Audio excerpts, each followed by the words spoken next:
আয় বোন আয়। এই আপনারা কারা? আপনারা এখানে পারমিশন ছাড়া কেন ঢুকেছেন?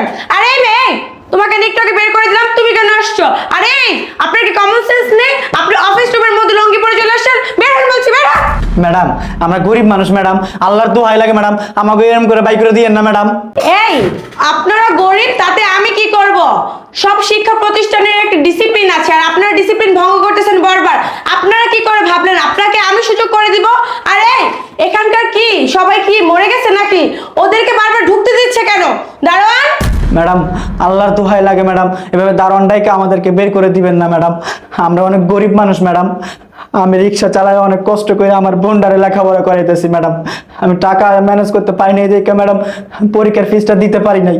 ম্যাডাম প্লিজ আমার বোনটারে একটু পরীক্ষা দিতে দেন ম্যাডাম, যেভাবে হোক আমি পরীক্ষার ফিস সম্পূর্ণ আমি দিয়ে দেবো ম্যাডাম কয়েকদিন পরে। আর তাছাড়া ম্যাডাম আমার বোনের এবং আমার স্বপ্ন যে আমার বোন ডাক্তার